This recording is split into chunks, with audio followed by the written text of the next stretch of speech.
Dockable windows. I'm a little bit early here for those folks that have just showing up here.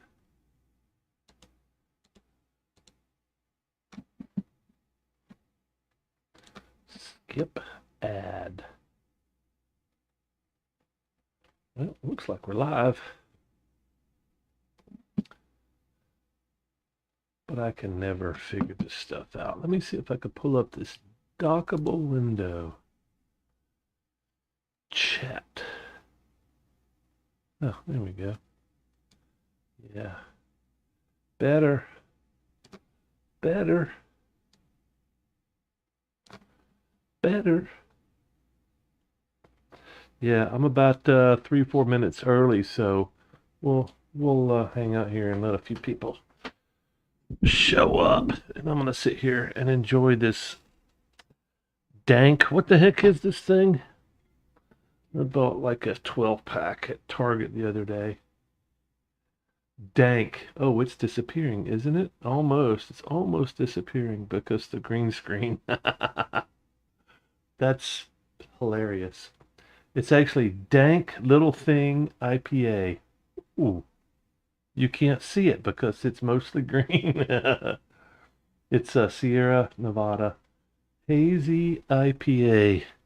And on top of that, I got me some chocolate to go with my beer.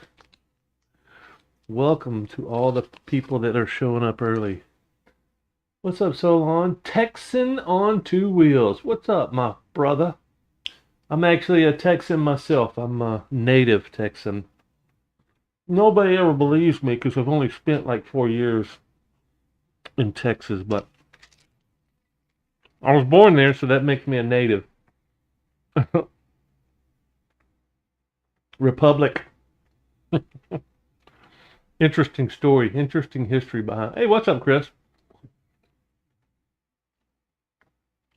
I've got to assume, Chris, we've spoken just a little bit. I'm mostly online, but I'm assuming the mate thing, you're either British or you're Australian.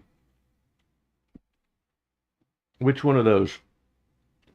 I'm just going to sit here and bullshit for about 5 minutes before we get started. So what's up, Solon? Been out running around my bike. Oh, well, good. That's what we're going to talk about today. We camped last year together. Oh, okay. Sorry, ma'am. I'm sorry. I can't keep everybody straight. I'm most embarrassed by the people that I've met. That's the most embarrassing thing. I think anybody can be excused. I think I've got like closing on 11,000 subscribers now, and not everybody watches all my stuff.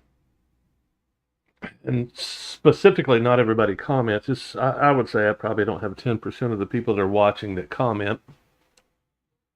So I can be excused to say I can't remember 1,000 people, but man, I should be able to remember the people that I camp with. I'm not placing the name, but now I will try my best to. The Texan on two wheels is the guy I camped with at Sturgis. I didn't camp with that many people. I mean, if you consider all the people at Camp 5, I camped with a lot of people, but what was there? 5 people at our camp, maybe? I should remember everybody. Well, I know most of the people's names, so. Anyway, yeah. I didn't tell you that I was a native Texan, did I? Well, I didn't know your handle on YouTube either, so. What's up, Dennis? Perump in the house. I think I've dissed that town before, and I shouldn't. I really shouldn't, because I like small towns. It's just I think the casinos really threw me off when I came through there, and I always come through there at night, and I always come through there and I stop because it's like the halfway point between California and wherever the hell I'm going. So it's like, Pahrump, yeah, let's stop here. I can park in this casino parking lot because they'll let any riffraff park here.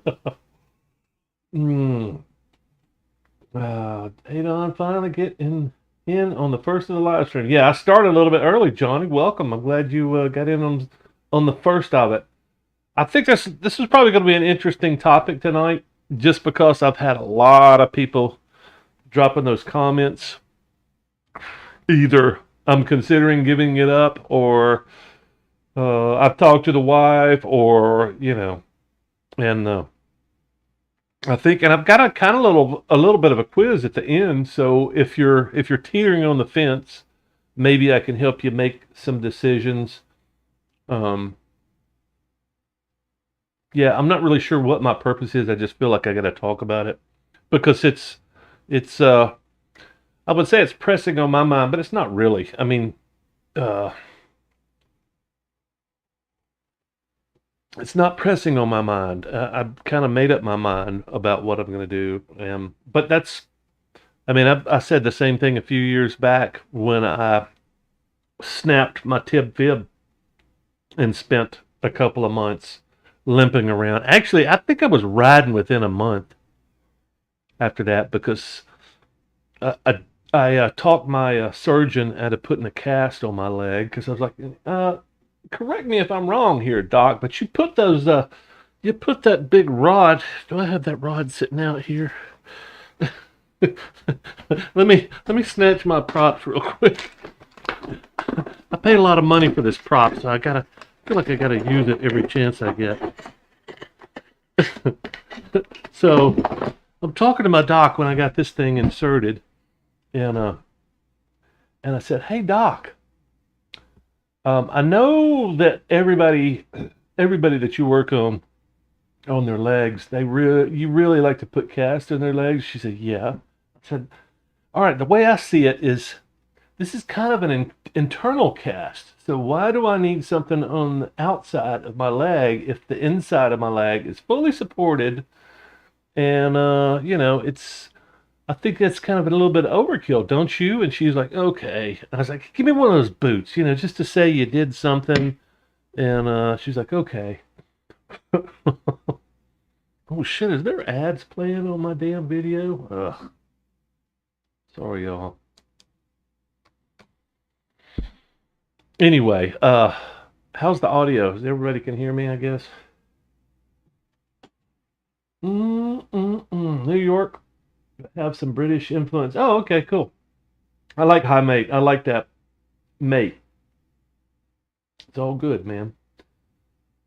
Graham Macaulay, Melbourne, Australia. Hope physical and mental recovery is going well. Yeah, it's going pretty well.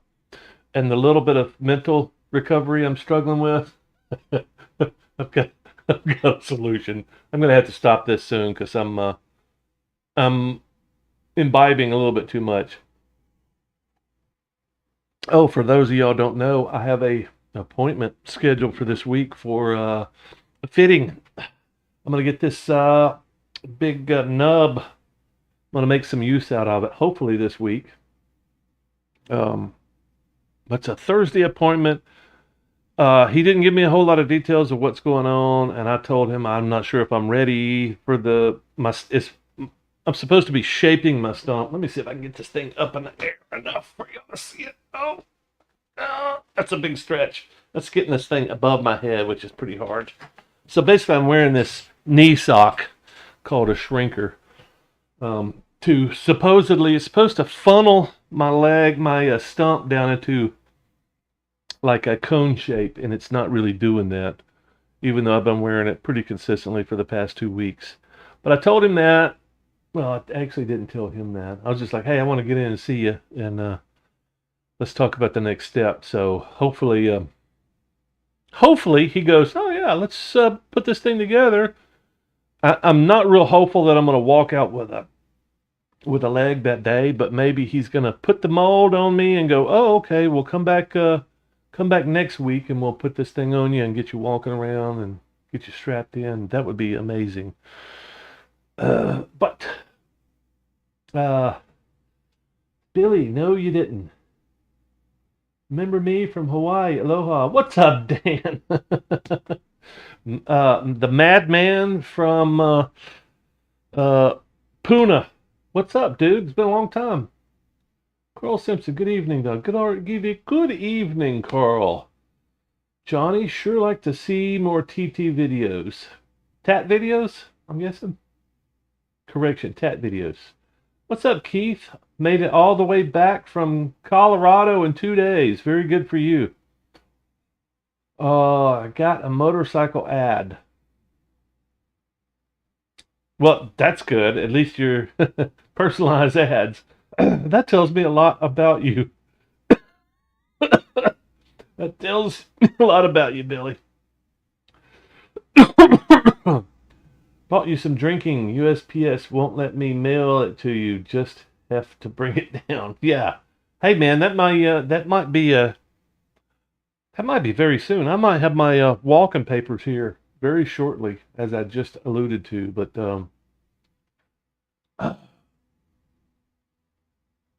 I'm trying to figure out this down. If the screen goes blank or it freezes up, you will know that this program that I'm using crashed. It's crashed on me twice today, and I'm thinking, okay, I'm not going to do anything swift. I'm not going to do anything crazy because this thing crashed. And the last time it crashed, I couldn't get back on. I couldn't get back into the screen. So it basically said, "Oh, you're done streaming. See ya." So just in case anybody has that. If that happens again, you see it, then you know it's not me. It's the software or my computer or a combination of both. That's why we can't have nice things, is that things crash. When you try to do fancy stuff, like I'm doing green screen right now, which I've always wanted to do. Let's change this. Let's change this little. How about this crazy little image I got here? I started playing it. I wanted to make a spoof video and go, the history of the motorcycle goes back much further than people think, especially in American history. And I started playing with these little AI images. I was like, okay, give me some colonial war, uh, American Revolution war pictures. And then no. I started out with first settlers coming over, right? And I just love these. I love playing with the AI. And you can see this guy's on a motorcycle here, and he's trading with the Indians. And I'm not sure if this is French or Spanish trade. Anyway, I wanted to make this documentary about. Everybody talks about. The history of motorcycles in America started with Harley Davidson. And I was like, no, it goes back much further than that. Anyway, I like having fun with this stuff. As you can see. See, we're trading with Indians and motorcycles were there the whole time. Wait a minute. Oh, I'm going the wrong way. Wait a minute. I should be going up. Oh, it's not letting me. Oh, this is not cool. Where's all the... Well, they're all in there. I don't know why it's not letting me go forward. It's just bouncing back and forth. Oh. Oh. This is why... This is why we can't have nice things. I think I said that already. There we go. Maybe we're back in it. I'm sorry. I'm just having too much fun. Oh, there we go. Here we go. I think maybe some of them are in there twice. Yeah, you could see, the founding of America, and there's, our forefathers are over there riding around in their shiny, chrome laden. Here we are trading with the Indians. There's a motorcycle in here somewhere. There he is back there. Okay, so full admission, this is high gravity beer, and I think this is my third one, so I've got a bit of a buzz. I always have such a good time. Audio is good. Thanks, Johnny. Anxiously waiting. Riding has to be a personal choice. There was a time, this is Sam Smith, when I was too young to ride. As soon there will be a time when I'm too old to ride. I know the risk and I have accepted them for now. That's exactly what I want to talk about because I think a lot of people don't understand the risk. And if you don't understand the risk and you've been watching my channel for the last couple of months, I think you maybe have not been watching the right videos. Seen a lot of videos about Harley Davidson getting boycotted in Sturgis this year. I've seen pictures. And their tent is vacant. I think they've made some poor choices politically, which is sad. Obviously, I've made some poor choices politically. I made one video. I don't know, I made a few videos with politics in it, but I made one video where it's like that. I don't know if y'all saw the Trans-America Trail video I put out yesterday, but it was like, what is it? I made the little comment, oh, Oregon has two sides of the state, and they're drastically different. They got the rainforest side and they got the desert side. And the desert side's known for growing grains, and the rainforest side is known for growing communism. And I had that cleaned me out. I think so far it's like three subscribers said nope. So apparently, I knew it was inevitable because I am who I am. I is who I is. And I picked up a lot of subscribers after my crash, and I figured, well, you know, I think I picked up like 1,500 subscribers after the crash, and I figured, you know, these are people here for a different reason. They're not here because I'm doing the Trans-America Trail. They're not here because I'm making videos about motorcycles that are a little bit different than everybody else. They're here because I crashed my motorcycle, and they're like, oh yeah, tragedy. And I knew that I was going to lose a certain percentage of them. It just hurts. It hurts when I put a lot of effort into a video, and that video is that's how I know they exited the channel. If they just went to the main page and said, nah, I'm not really interested in his stuff anymore, it would hurt a lot less. But to have a video that I put effort into, I don't really give a shit about what happens with the shorts. I get a lot of subscribers from the shorts. I don't know what happens to them afterwards. But yeah, it hurts to have what I think is an interesting video and to see on my statistics is like, oh, this video cost you 3 subscribers. Well, my Dick Cheese, my fun video, Dick Cheese, I think that cost me 7 subscribers. I think Two-Wheeled Horse, my little miniature movie with my awesome actors and gunfire, live rounds, I think that cost me 4 subscribers.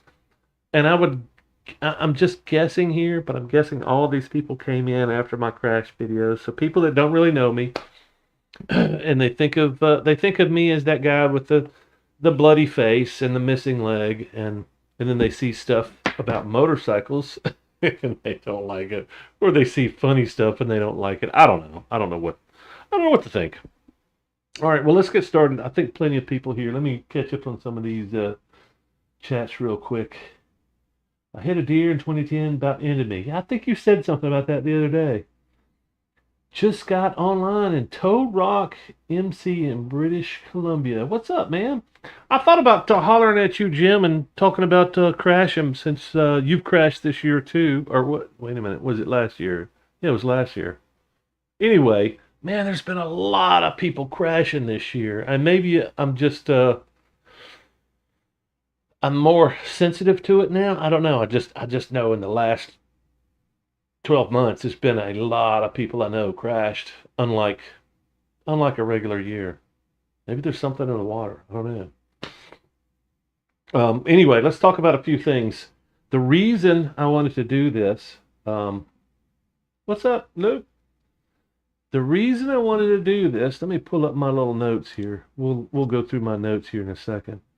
So I've had several viewers commenting recently since my crash about reflecting reflection and thoughts and panic, I guess, because a lot of people weren't aware that you could get in such trouble on a motorcycle. And that's really what I want to talk about because number one, the big thing for me is I've been trying to help people ride their motorcycles better for the past 2 decades. Find that thing that nirvana on your motorcycle. Uh, uh, Improve your skills. I've been trying to do all of that for the last 20 years. The one thing I haven't done, as far as I know, I don't remember ever, as long as I've been riding, especially the last 20 years, I have never encouraged anybody to go buy a motorcycle. I have not your first one. I've had lots of people come up to me and go, "Oh yeah, I've been thinking about." Yeah, the only thing that I've done in the last 20 years is go, "Yeah, you should probably really rethink that." And if it's something that you can't get out of your mind, go take a riding class. Go take a, here's some avenues how to get in this. Or the most common thing is, man, you know what? If you're really interested in riding a motorcycle, what you should get is a dirt bike and learn how to ride in the dirt. It's not completely safe. You can hurt yourself, but odds are, unless you hit a tree or you run out into traffic, odds are if you're riding around in the dirt, you might break an arm, break a leg. You could kill yourself, but it's pretty rare. That's the most common thing that I've said to a lot of people is if you really want to do it, start here.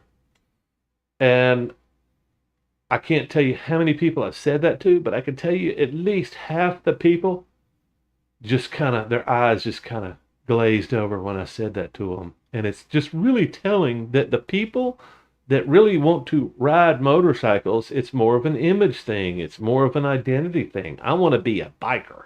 I don't want to ride motorcycles. I just want to be a biker. I want to be that cool guy over there. And that's why I've been pretty consistent about my messages. Yeah, it's pretty dangerous. I wouldn't recommend it. But if you're really down to ride motorcycles, I've got an option for you. It's called a dirt bike. And then you get the glazed look. I don't know, maybe there's been a few people that said, "Yeah, that sounds like a reasonable, rational way to." I don't think anywhere near 10% because I think everybody is consistently, I want to be a biker. I want to be a biker. I don't want to ride motorcycles. I just want to be a biker. I want to be that cool guy. I want to be that guy. I don't know how to reach those people. Even my brother, my older brother, who never rode motorcycles growing up. My little brother and I rode motorcycles growing up. My older brother didn't give a shit. He wasn't a motorcycle guy, but he hit 50 and he decided, I'm going to be a biker. I want to be a biker. Now, I want to ride motorcycles. Maybe there was a little bit of that in there. I probably need to interview my older brother. I need to interview my younger brother too, because he's got a bunch of motorcycles in the basement he's getting rid of. Anyway, that's consistently what I've gotten is I want to be that guy. I want to be that guy that I've always admired for growing up. That cool guy. Looks like he's having fun. He's out there on his motorcycle looking cool. So that's basically my history for the last 20 years is I've been trying to encourage people not to go buy a $40,000, 800-pound machine that they're going to kill themselves on because they don't know how to ride it. I've encouraged them to ride something sensible. And if you don't like riding in the dirt, odds are you're not going to like riding on the street either. And if that's the case, if you go, yeah, dirt bikes suck, but man, if I could just get that brand new Harley, all my dreams would come true. If that's true, you're not really into riding, I don't think. And it sounds like a purist attitude, but, so be it. And a lot of what I'm going to say tonight is an opinion. It's an opinion from almost 50 years of observation about how things have changed. This thing has changed. What do I do with my hands here? It's all reversed. Everything's changed in my life of riding. And but there's one thing that's consistent for the last 20 years is there's all these people that really, they're not that much into riding motorcycles. They're just a lot into being cool, and and it's a social thing. And I'm going to talk about that in a little bit. But the main thing I want to talk about is there are some real dangers when it comes to riding a motorcycle, and the dangers are inherently greater. The bigger the motorcycle, the less skill you have, the less experience. All these things just get exponential. Um, if you start out on a 2, 3, 400 pound motorcycle, and you learn how to ride well, and then you kind of move up. I can't remember. I know it's probably several European countries. I'm not real fond of European politics or their rules, but the one thing that I remember hearing about, I think it's in the UK, their system of a graduated license where you start out on a small bike, 150 cc's, 200 cc's, I can't remember, and then you graduate your license. So you learn gradually. Um, in other words, that would eliminate 90% of the image riders, the image purchases, the guys that go, I want to be that guy on the cool, big ass, huge, loud, obnoxious machine. That would eliminate all those purchases because they would have to get a small bike and ride around looking like that dork on the tiny bike. And that would eliminate them completely from that, which I think is a good idea. And, I don't like government rules and intrusion, but, it's also like, I kind of think seatbelts are a good thing. Airbags and seatbelts, all those safety things is like, I don't know. It's conflicting with my libertarian values and what do you call it? Intuition. The thing, just I want the government to stay out of my life, but maybe sometimes there's a role for government in keeping you alive, keeping you from making those stupid decisions. And I think a lot of people are really making stupid decisions. Maybe it should not be government. It should be insurance. You want insurance? Okay, we're going to cover you for a 200 cc motorcycle for the first 2 years, and if you survive that, we'll allow you to get a 400, 600 cc motorcycle the next time. And then let you graduate. And maybe there's a smarter way to do it. I just don't know how to do it because there's just too many people that rode a that rode a 50 cc motorcycle when they were 8 years old, like me, and went, "Oh, this is fun. I know how to ride a motorcycle." Now, when I'm 50, I'm going to go get an 800-pound motorcycle. I know it's just dangerous. That's what I'm trying to say. I've got an outline here.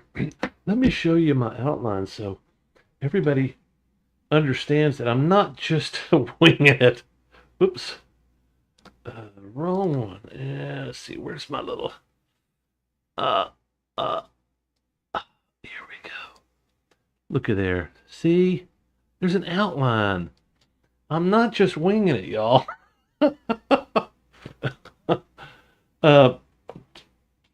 So let's talk about statistics real quick, because I wanna talk about this because when I share statistics with people, so often they're blown away. They have no idea.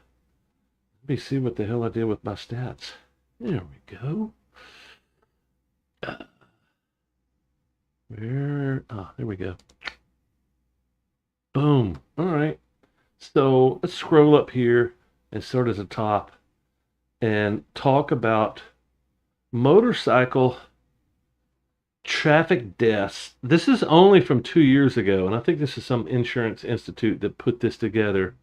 But basically, we start out with some stats that show that it's more dangerous. The first stat here, you can see it's much more dangerous riding in urban areas, probably because that's number one, that's where most people ride. But number two, can anybody guess why urban areas might be more dangerous than the middle of nowhere? Anybody? I'm waiting for some interaction here. I think this is interesting.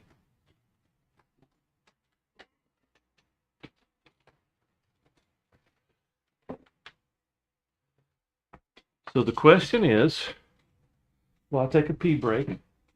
The question is, why are urban areas more dangerous? Let's just assume that there's more people riding in urban areas. Let's assume that, and let's assume that that's not the only reason. So what other reason? And this, I think I learned this strategy years ago. I was hanging out with a bunch of sport bike guys, and we were doing some crazy fast riding. And one of the things that they were talking about, these roads out in the middle of nowhere, we can go out here and we can get away with all this crazy stuff we're doing because it's just curves. You don't have this thing in the middle of some of these nowhere, just curvy roads. That's all they had. What was missing on these curvy rural roads?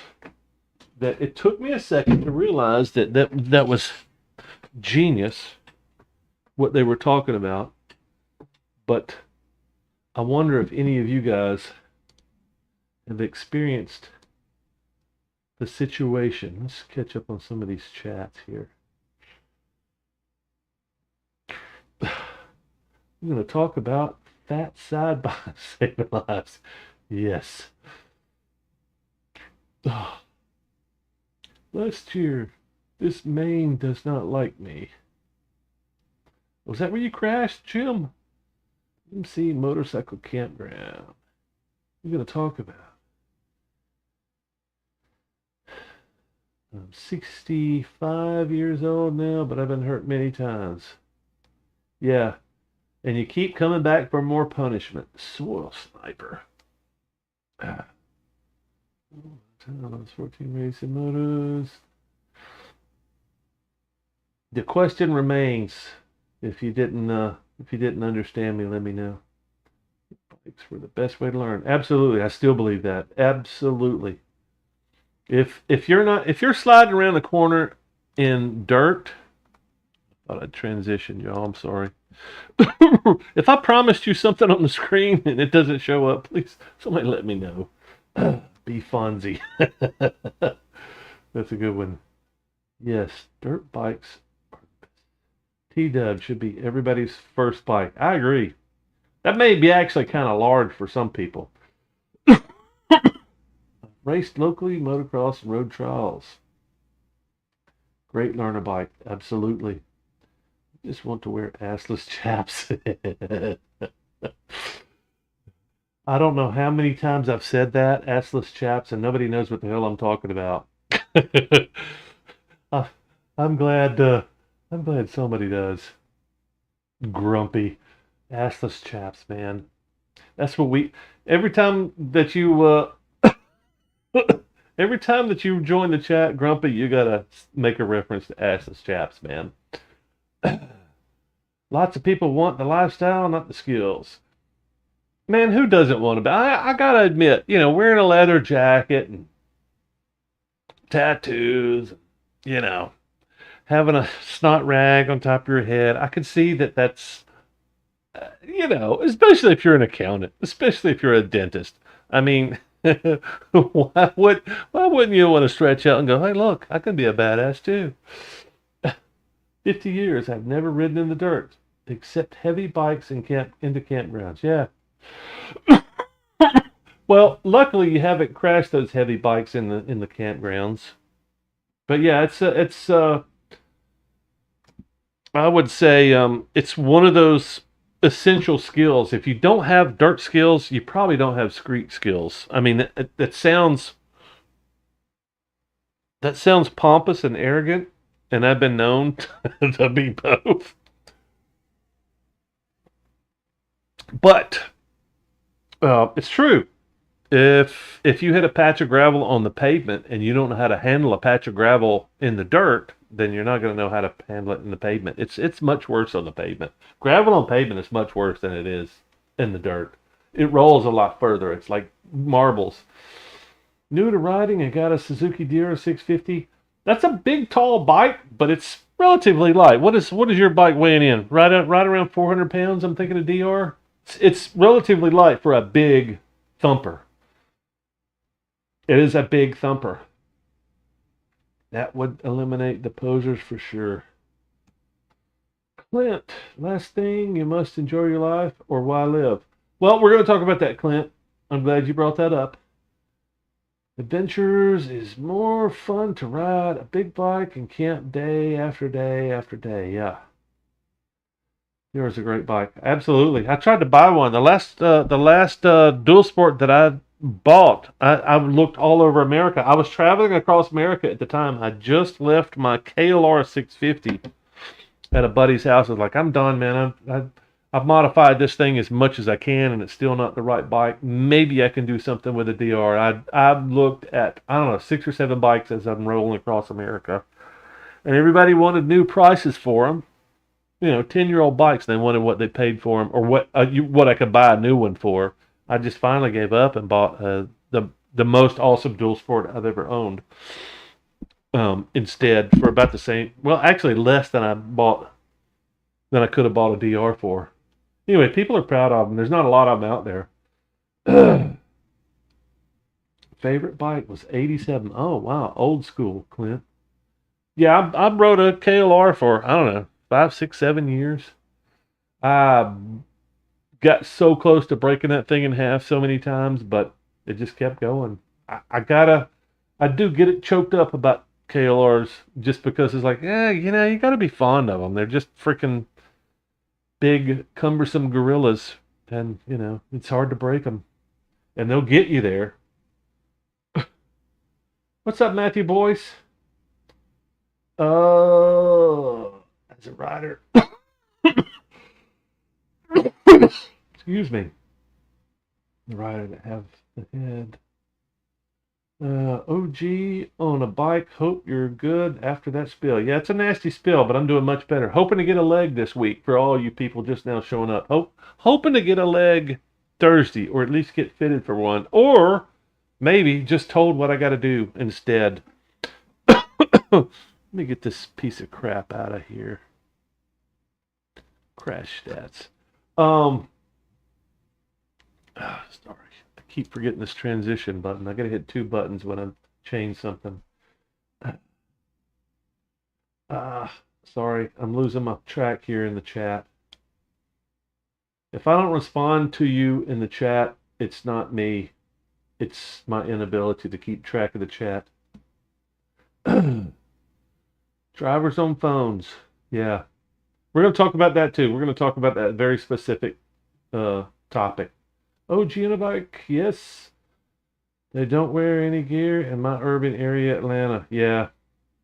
I mean, there's a lot of that going around. I wished that I could share my experience in my video with everybody that's riding. I'm sure there's going to be a lot of people go, that's not me. That guy doesn't know what the hell he's doing, and I do. I'm an expert. I've been riding 3 years, and that guy's an idiot.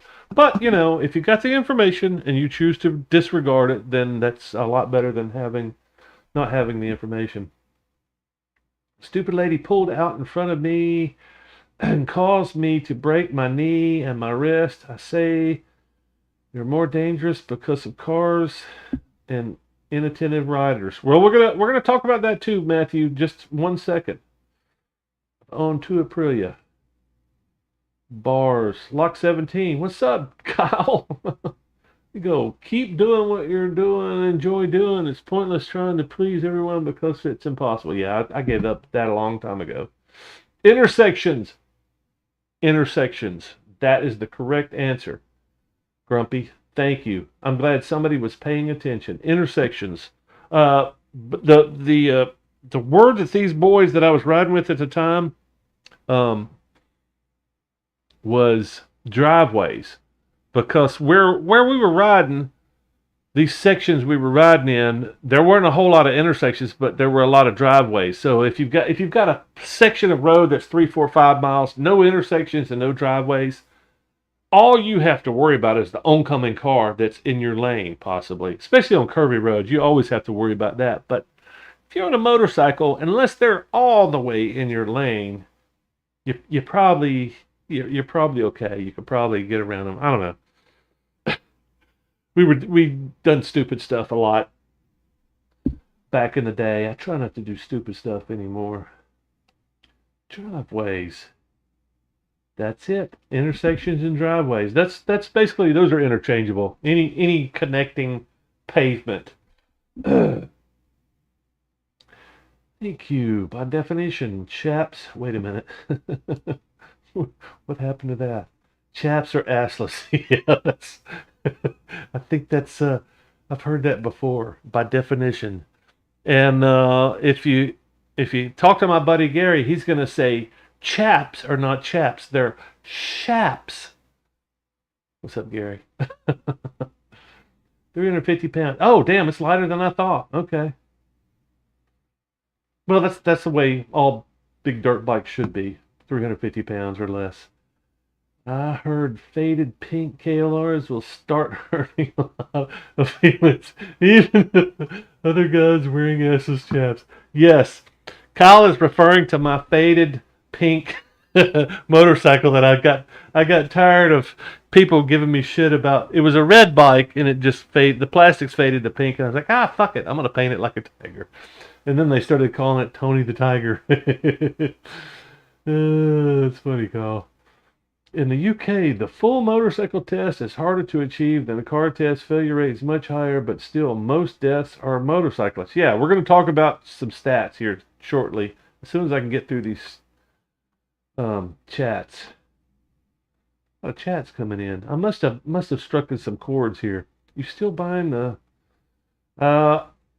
That's unknown. Leg is first, Willie Billy. Leg is first.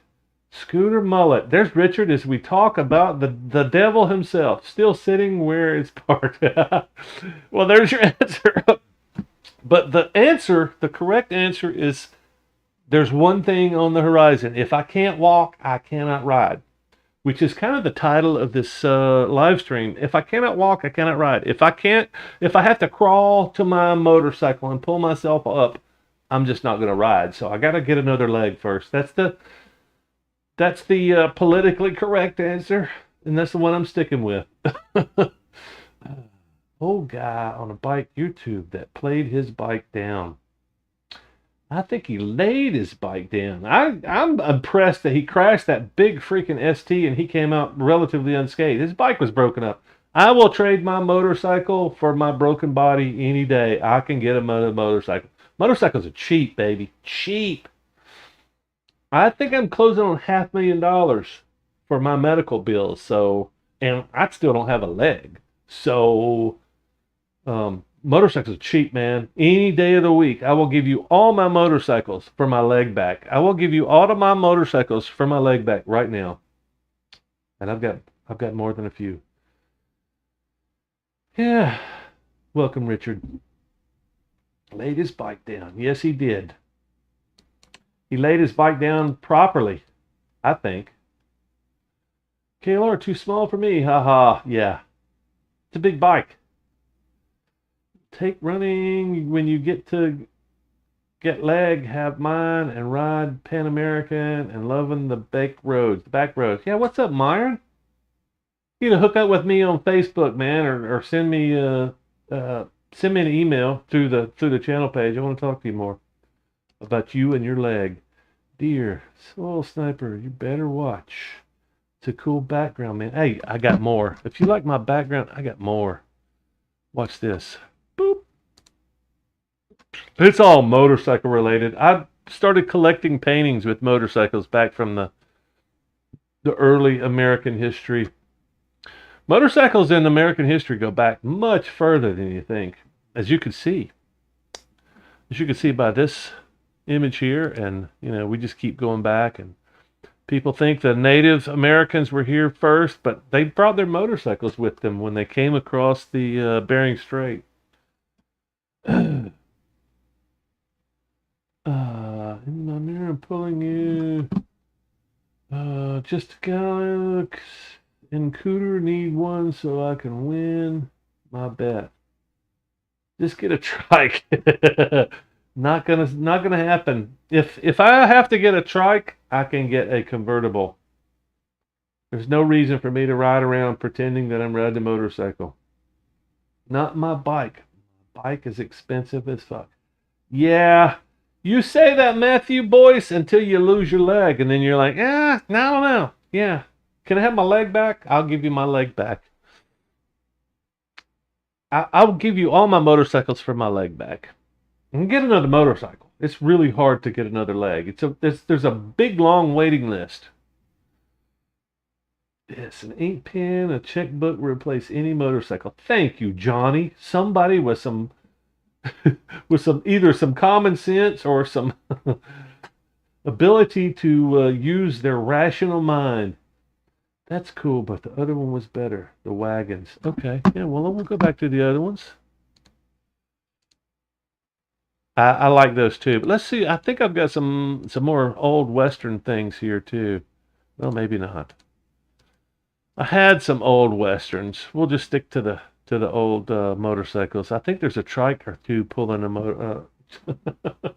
Creepy zombie motorcycle paintings. Uh, have an ongoing bet with Scooter on who will have trike first, him or me. I don't know, man. I know Scooter Mullet. I think he's probably going to be on a motorcycle as long as he can crawl on top of one. He told me a story. I don't know if he's told anybody else this. He told me a story before he got his leg. He was back on his motorcycle. So he was riding around on a motorcycle. Y'all saw me riding around on a trike the other day with one leg, and that was terrifying because I don't like trikes. But I do like wind in my hair, so that's why you saw me out there. But let's talk about statistics here.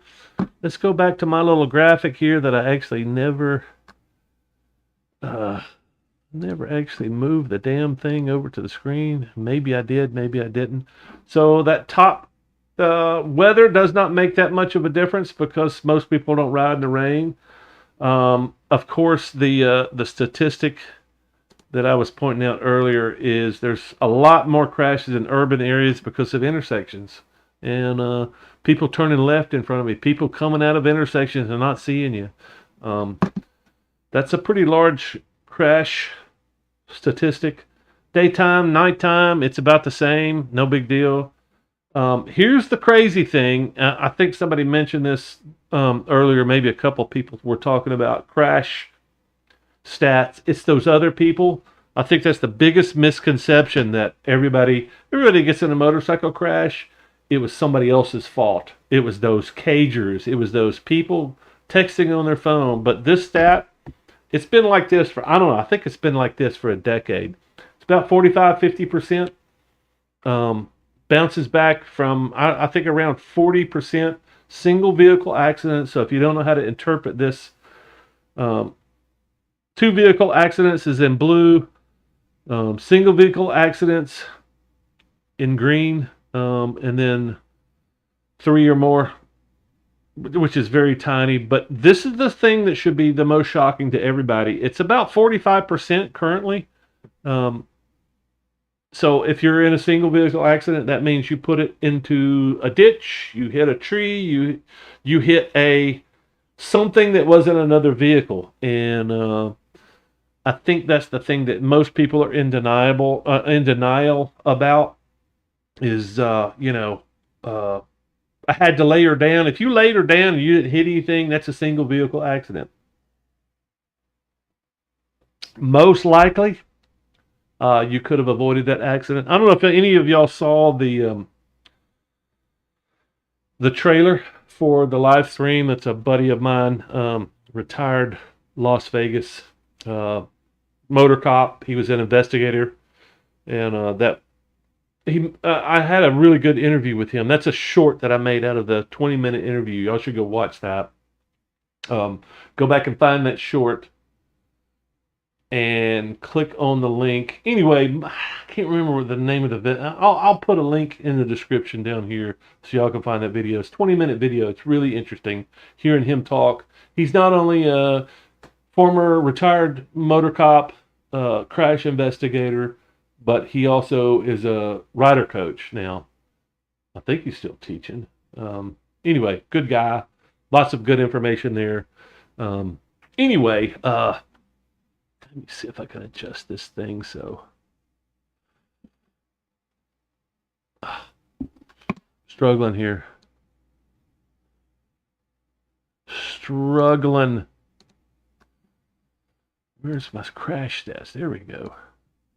Um, another shocker here is how many people that are drinking, not just drinking, drunk. This is a big one. Not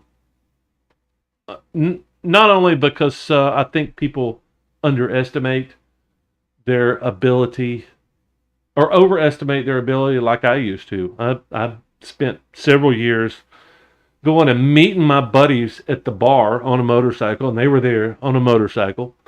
And I meet them on a motorcycle, and we proceed to get hammered and then ride the motorcycles home. Luckily, I escaped um, all the trauma that's associated with that. But that's a pretty big thing. And it's the crash stat is 0.08, which is pretty much, I think that's legal intoxication for everybody in most states. I think some states are higher. I don't think anybody's lower than 0.08. But I'm probably 0.012 right now. So, but I'm operating a four-wheel vehicle, but it doesn't have an accelerator on it. These are my accelerators. Yeah, I wouldn't trust myself in any vehicle right now. Um, but let's get back to some of the other topics, because I just wanted to share those stats with you, because I think people just overestimate number one, their skill,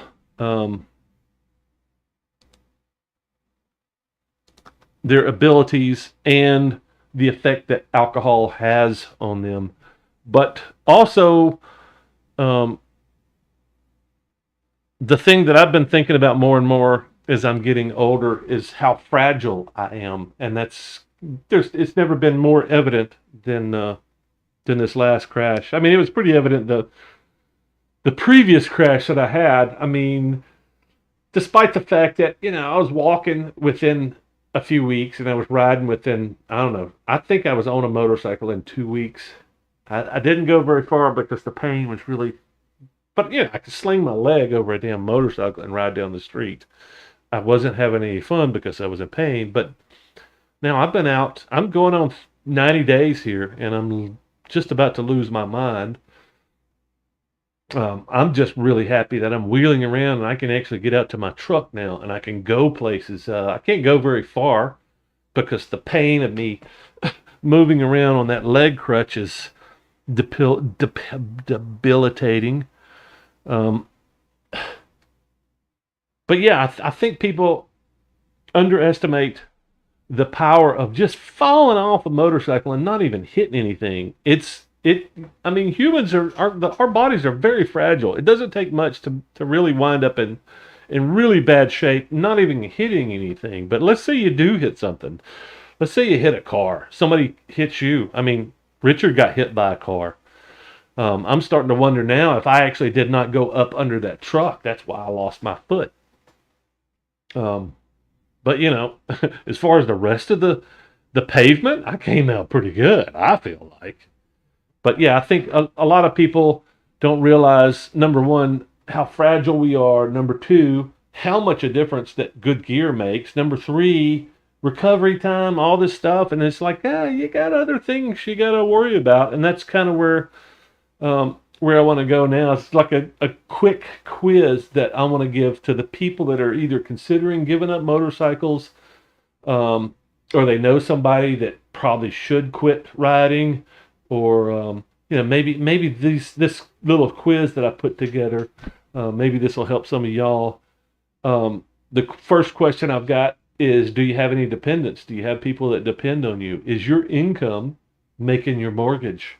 Is it paying the bills? Not everybody is the breadwinner for the family, but I would say if you've got a young family, especially. I mean, that's why most people stop riding. That's the story that I've heard so many times. I got to be 21, 22. I fell in love, got married, and I'm still hopping around on my motorcycle. And Mama gets pregnant, and all of a sudden she's like, "Oh, wait a minute, this is dangerous. You need to get rid of that motorcycle." I don't know how many times I've heard that story hundreds of times.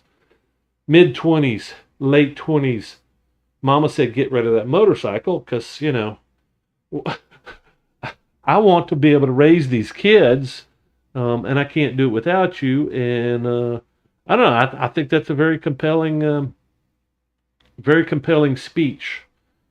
And I used to hate hearing that, but it's a very common sense thing. It's like, hey, you're the woman, you're pregnant, you got 2 kids, 3 kids, whatever. You got mouths to feed. What are you going to do if hubby's dead? Hubby's in traction. Hubby's in the hospital for 9 months. That's legit. So, if you have dependents and you want to keep riding, do you have disability insurance? How much does it pay? How long does it pay? How long are you going to be able to depend? How much life insurance do you have if you get up under that semi like I almost did? Um, luckily I don't have any dependents. I just have irritated family members who I think my brother's already said, "Hey man, if you get back on your motorcycle, you got to have a lot of insurance and you got to make me the payee." I was like, "Cool, let's do that." uh, it, if you if you knew the biggest question, past all those insurance dependents, if you knew you were going to crash in the future, sometimes you don't know. If you knew you were going to crash and be injured, maybe severely, would you continue riding? I think that's a huge question that nobody ever asked themselves. I think people just glance at that idea sometimes. They go, "Yeah, you heard what's the old phrase? Uh, Old riders and bold riders." There's a couple of them. Old riders and bold riders. There's old riders and bold riders, but there's not any old bold riders. And the other one that's most common is there's those riders that have been down and those that are going down. Well, I guess you could put me in the category of the been down, but got away with it for 40 plus years without going down, at least on the street. So yeah, I'm not really sure what all that means. I really don't know what that means. But uh, if you knew you were going to crash, would you still ride? And if the answer is no, if the cost that I'm paying right now is too much, maybe you should consider getting rid of your bike. I know my little brother is. He's ready. I think he's decided maybe a year or two ago.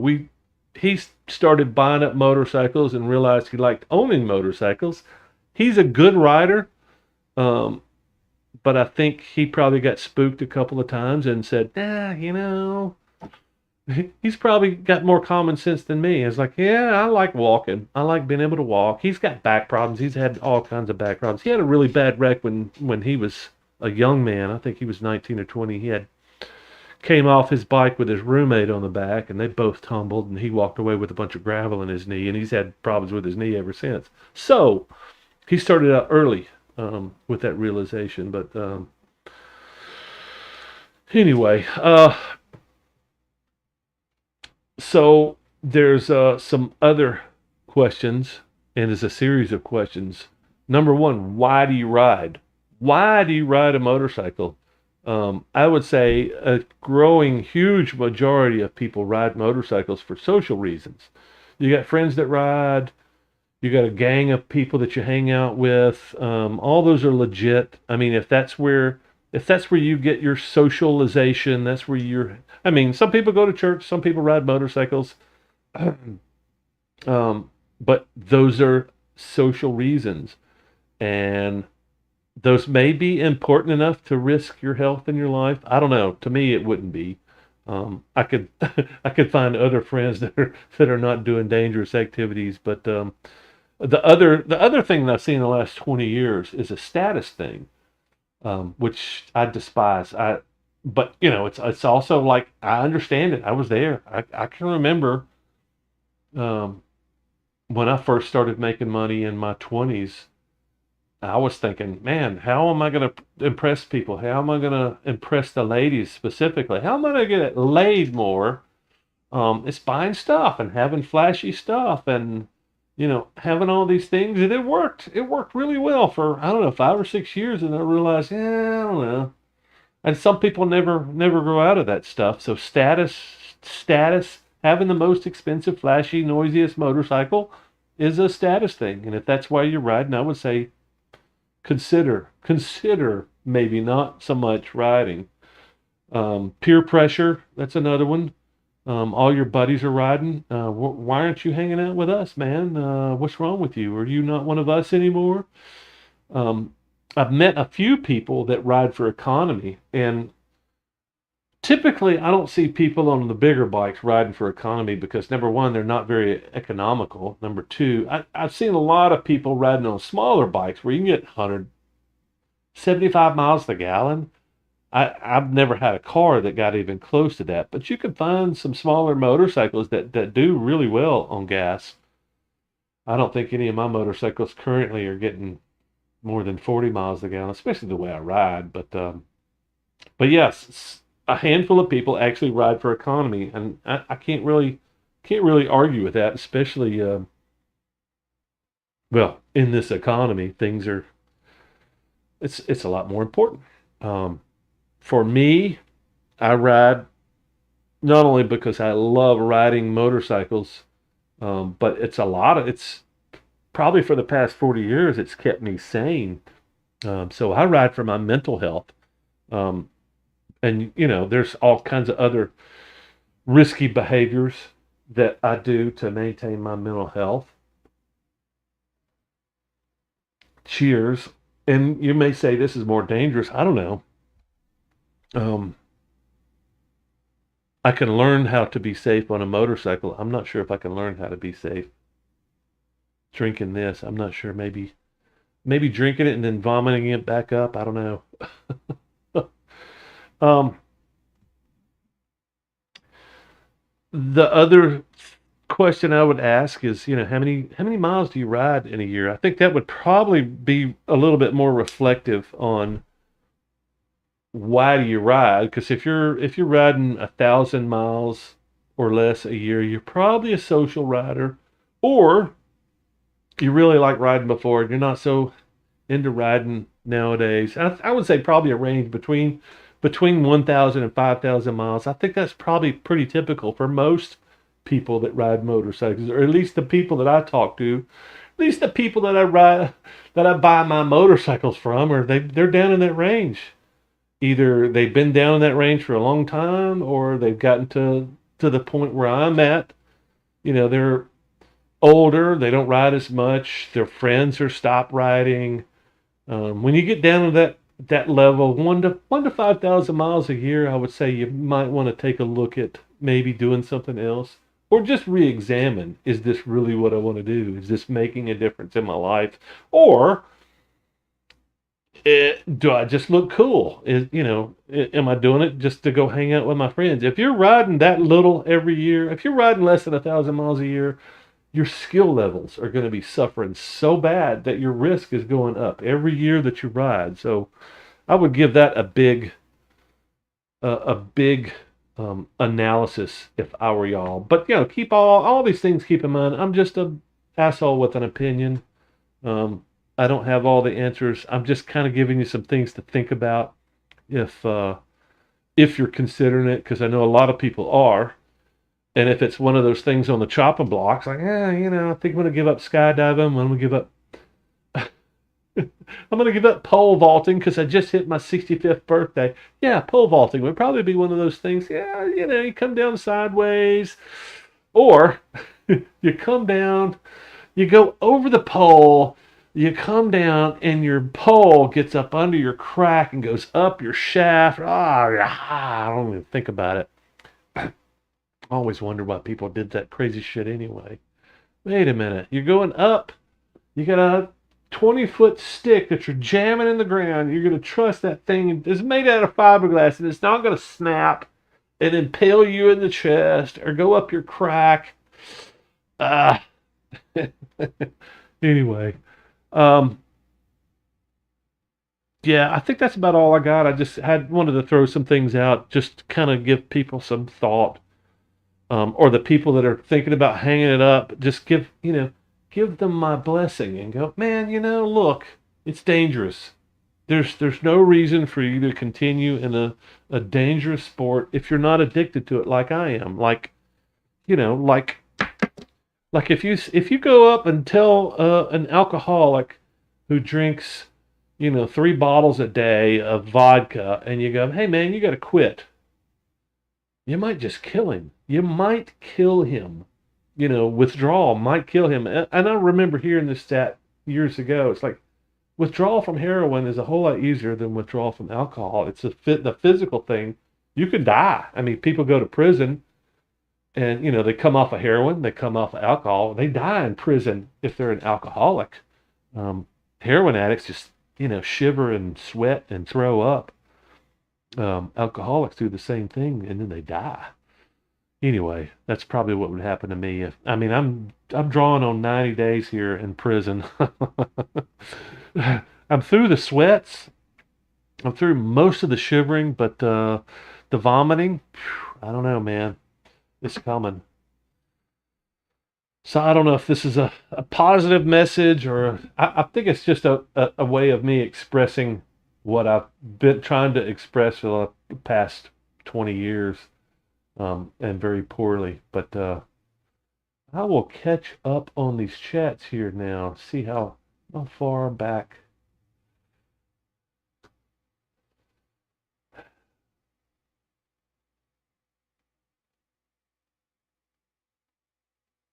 Creepy zombie motorcycles. Yeah, I guess 58K is nothing compared to a leg. You got that right, brother. Chrysler Sebring convertible giant. Dude, I'm all about the convertible. I keep saying, everybody keeps talking about trikes all the time. Oh, when I get too old, I'm going to get a trike. No, get a fucking convertible, man. You can have 4 babes in the right convertible. You're going to carry some old broad on the back of your trike? He will have a trike before me. Yeah, whatever. That rail tunnel I rode this weekend was cool, but the Buell was out of its habitat. Yeah, that looked very cool. That was a very good picture, man. Fairness. It was one leg on a T. Oh, okay. I forgot you were on the. I thought you got on the Harley. That's the story I remember. To be. I believe Melly and I will be buying a sidecar rig. She's really struggling getting on off the bike. She's had 8 back surgeries and about to have her second knee. The Euro man, I don't know. I think Euros are cool. I think sidecars are cool, a lot cooler than trikes. I just have this animosity towards trikes, and I rode one the other day and proved to myself how horrible they are. But man, I don't know, man. I don't. I think a convertible. I think that's what y'all need to do, Alan. Just get a convertible. You can have wind in your hair. And y'all can have a nice, soft, comfortable ride instead of banging her around on that damn sidecar rig. Just my advice. Just a stupid person with an opinion. I can't ride 2 wheels. I will be on a motorcycle with a sidecar. Never a trike. I'm the same way, Johnny. If I have to do handlebars, it'll be a sidecar. Servicar. That's the exception. If I'm gonna ride a trike ever, it'll be a servicar. Because those are cool. Most cases, lack of experience. Not all causes, but most causes, in my opinion. Lack of experience, yeah, absolutely. I've got Goldwing trike. If you were 2 up, can't be beat. I don't know, Hoagie, man. I just don't. I don't like trikes. I never have. And I proved it the other day. I was having a good time, but there was wind in my hair. The turns, refused to ride after having just one drink. Watched my dad grow up drinking and riding, and him almost kill himself several times. No doubt. I've got two bikes as well. Only got the trike out when my wife wants to go. How are your wrists? Much better, Chris. Thank you. My right wrist, I don't expect to ever fully recover, but it's much better just because I'm not putting so much pressure on them. How do you press the gas pedal in the truck? I'll show you, Chris. I got this thing right here called a left foot. It's uncomfortable. It's not very smooth either. Once I get in, I get up to speed. It's kind of jerky stops, jerky accelerations, but I just put it on cruise control, man. And I cruise through town. 40 miles an hour, I cruise through town. I stick it on 40 miles an hour. If you lost your left foot, you wouldn't be able to shift anymore. Yeah, I'd figured out, Nitrous Ninja. I don't know. If I lose my left foot, I'm thinking maybe the cards are stacked against me. Down and out and that. What's wrong with my damn chat here? Is this thing freezing up already? You, the third person I know that's lost a leg from a motorcycle. Yeah. Well, I'm starting to collect a lot of friends all of a sudden that have lost a leg. I've got one of my viewers, in fact. I think now two of my viewers have lost a leg. Electric shift. Yeah, I'm gonna do a little retrospective of the people that I've done interviews with that have lost. I did a interview with years back of a couple of racers. One's missing an arm, and he did the shift kit, automatic shift kit. So he's right. He lost his right arm at the shoulder. Young kid, he's racing, and then interviewed another cat from Atlanta who was racing, and he's paraplegic. He has a little trike kit that comes off as he comes into the pits. His trike kit lowers, keeps his bike upright, kind of like a center stand, except just kind of keeps him. And then he pops off and gets into his wheelchair. Lots of cool people out there that are handicapped, doing amazing stuff on motorcycles. If lost left foot could use hand shifter. Local guy who rode a H2 super fast on the streets, lost a leg, the whole leg. Yeah. Yeah, there's lots of stories out there. Life insurance. Richard, holler at me if ever around Nashville. Would be set if I was gone. Yeah. That's same thing when I was married. My wife had lots of insurance on me. Well, I had lots of insurance on me going to my wife. She demanded it. Stopped racing when my daughter was 3. Still rode my bikes, just no racing. And Alan, looking back on it, racing was probably the one thing that was probably the safest thing you were doing, because you were racing with, tracks with runoff. You think about it nowadays, like, yeah, I got traffic all around me.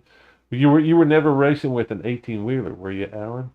I don't know. I just think of racing is much more safe, even though you're doing insane speeds. I've been racing my whole life off the track, which is a whole lot more dangerous. 100% I would. Sorry I'm late, Philip. Well, catch up, man. You go back and watch the stuff that you missed. No biggie. Took me 9 months of surgeries and physical therapy to learn to walk again after my last scratch. I hear you, Hoagie. My left leg was mangled, but I did get to keep it. That's good. Big question is, do you love motorcycling? If the answer is yes, keep it up. That's kind of a vague answer. Do you love motorcycling? That you could ask the same question. Do you love the lifestyle? Do you like being around bikers? That's probably a more appropriate question. Do you like being around bikers, or do you like riding motorcycles? Because if you like riding motorcycles, here's the question. Do you spend more time riding by yourself or with others? If the answer is you spend 50-50, you may be motivated for more extrinsic stuff than intrinsic. Like, I would say 99.99% of the riding I've done in my whole life has been by myself. And not just because I wanted to ride by myself. It's like, I want to ride, period. And I can't find anybody that wants to ride as much as I do. It's rare. Yeah, I think that's why I've kind of came up with all these points on the little quiz, because it's something to think about. I think a lot of people don't think about why they ride. I love motorcycling because I get to go hang out with all my buddies at the bar. If that's the answer, you may want to dive deeper into that and really what's motivating you because and then I'm not going to bring up the P word, but I mean, because everybody rides for different reasons, but to know why you're riding, because you could still put on your T-shirt and go hang out with your buddies and drive down there in a convertible. Well, had a guy stopped in the middle of the road with no brake light on the middle of the curve. I tried my best to practice defensive driving, but high-sided, broke my clavicle. Good times. Yeah, clavicle's tough, man. Did you get it repaired, or is it still just free floating like most people? My family would be taken care of financially. Emotional trauma would be a different story. Sure. I would like to think that people would miss me. Recently I rode to extend the life of my old car for daily commutes. Yeah, you're one of those economy riders then. I ride for freedom. Enjoy watch wrenching on mine too. Yeah, I bet, man. Sounds like you've been wrenching on yours a lot lately. Usually ride alone because it grounds me and feels so damn good. That's the right answer, man. That's the one you can't really run away from, Stefano. Is I mean, if it makes the difference in your life and you're not doing it for other people. Throttle therapy, good way to escape the world. Yeah, that's why I do it, man. Hoagie. It's mental health. It sounds crazy when you say it, mental health. Throttle therapy sounds so much better, but yeah, mental health. I'd probably be a serial killer if I didn't ride motorcycles. Just to let y'all know. Nitrous. Yeah, I don't know, man. That's kind of crazy. Where do you ride bikes like that? On the track? Going 72 and four bikes passed me on their back wheels. Told my wife if they crash, no need to stop. Don't get a trike, get a sidecar. Way cooler. I agree. That's probably won't get either. If I've got enough money for a sidecar or a trike, I've got enough money for a convertible.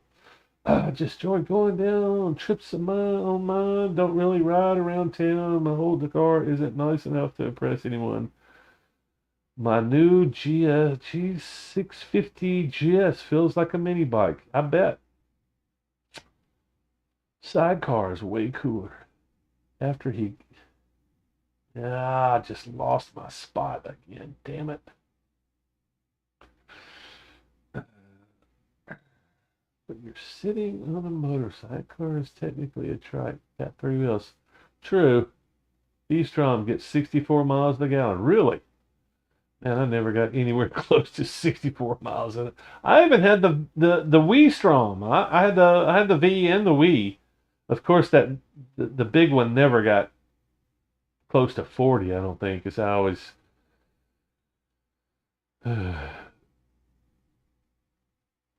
After you're sitting on a motorcycle. You can take the sidecar off and still go. No bueno. What? Why is this thing not responding? Why do I always have these problems? Wait, I think there we go. When the bikes had large gas tanks in the center of the tank, it would tear the junk off when they ran something slid forward. Yeah, I remember those caps. Jeep. I've been thinking a lot about a Jeep lately, that I've been stuck in bed in a freaking chair. I've been thinking a lot about Jeeps. But my God, what you got to spend on a Jeep to make it capable. To do the stuff I want to do in a Jeep, I'd have to spend $100,000 on them. Got to run and see you, Jim, man. Good to see you, buddy. Used to ride 12 to 15,000 a year. My wife has had health issues, and I've not ridden at all this year. Well, Hoagie, I mean, it still sounds like it means a lot to you, so. But you've already been through the dark side, so you know what's out there and what's waiting on you. If 650, I put 50,000 miles on it, I would say I love it. Yeah, I've still got one in Hawaii. I've still got a 650 over there. Great bike once you get it set up for yourself. Yeah, I really love V-Stroms. Just I wish they were a little bit more off-road capable. Mine, well, not with my big ass anyway. You look cute in a Miata. You damn straight I would. I'd have a cute little lady with me, which would make me look a lot cuter. Gee, who was with me when you interviewed the paraplegic? I don't know who you are, G. Is that Gravely? Oh, shit, I don't. I'm just throwing straws here. Well, my gull wing trike would change your mind. Ah, no. It's a trike, man. I'm sure it floats. I'm sure it gets up and goes. I can't see it, man. Can't corner. You can't lean. I can't ride it. None of my family friends ride. None of my family or friends ride. Yeah. Well, there's your answer. Ride by myself. Either other people scare me. Same way, dude. I'm either way behind them or way up in front of them, Philip. I ride because I love to ride solo or with my friends. Doesn't matter. Just love it. Having dinner in Columbia. What's up? Two-wheel therapy. Yep. Handy capable. It's not a motorcycle, but I think you would like a can. I've ridden them, man. I don't like those either. I mean, they turn better than trikes. I don't like Can-Ams. I don't like trikes whether the wheels are in the front or the back. Too hard to get in and out of. What if you just you put the Jeeps up, you pump them up, you lift them, you put big tires on them, then they're not so hard to get in and out of. Before I could touch the ground, I rode with my dad, and he would stop and run over to me, catch me up. I'll do that for you. You come ride my. I'm gonna come ride your bike, man. I'm tired of you holding it out there. I'm gonna go. I'm gonna come out there just to ride your bike. I can see Moto Giant in a Mazda Miata. Totally. Rather than get a trike or a sidecar, I will get a similar lighter bike. Yeah, well, I mean, that all depends. If you can't hold one up, like you can't walk. I mean, that's the prerequisite, right? You got to be able to hold it up. You got to be able to crawl on top of the bike, right? That's my thing. I've been saying that for the past few years, which is the title of this live stream. If somebody said, "Hey, you got a choice. You can walk or you can ride," I would choose walking 100% of the time. Just because, just like I said, it's like, how are you going to get to your motorcycle? That poor guy that I interviewed with in the wheelchair that's out racing. I mean, he was loving life. I think he had been paralyzed for, I don't know, 15, 20 years at the time. I think that was 10, 15 years ago. So I'm thinking it was like 80s or 90s. And same thing, motorcycle crash on the street, from what I recall. But yeah, um, ask him if he would give up motorcycles to have his legs back. I guarantee. I don't know, but I just can't imagine, because life is hard, man. Life is hard living like I'm living right now, and I'm about to get a leg, and I'm gonna go, wow, that's not that bad. But living like this sucks. Living in a wheelchair sucks. I would give up motorcycles to not live in a wheelchair. Absolutely. But I've been saying that for years. It's like, yeah, at some point, and I think a lot of people do. There's not a lot of people riding into their 70s and 80s. They're just not, because they fall off in a parking lot. They fall off. 75, 80-year-old man falls off in a parking lot. He drops his bike in a parking lot and hurts himself. Maybe he has to go to the hospital. Bangs his knee, bangs his hip, has to go to the hospital. At some point, if his wife's still around, she's probably going to go, "What are you doing? You're 80 years old. What are you doing? Don't you want to walk?" I think everybody's got to sit there and go, yeah, kind of, walking's really important. It's really important. Are you going to give up walking so you can ride your motorcycle? I don't know. I think not too many people have thought about it because they haven't had the near misses or the the loss that people like me have had. Because then it's going to give you some perspective. Here, sit in a bed in a in a wheelchair for 90 days. See what that does to your perspective. It's going to change it. Whether or not you're going to go, fuck it. Bikes are for sale. I don't know. But it's something to think about. Don, got to run. See you, Johnny. You see Moto Giant and a Mazda Miata. Rather than get a trike or a sidecar, get a smaller, lighter bike. Yeah, all right. Well, that's all I got, folks. Good to hang out with y'all once again. And I don't know. Y'all leave me a message at the end of this chat, or shoot me an email. Get on Facebook. Holler at me. Let me know what y'all want to talk about next weekend, because I enjoy our little live streams, even though it was a real pain in the ass. Get my little look at this thing. Seriously, look at this. This took a lot of effort. Are you kidding me? I had to actually think about this and and then I actually had to follow the outline, which is really hard after 3 beers. 3 high gravity beers. It's tough, man.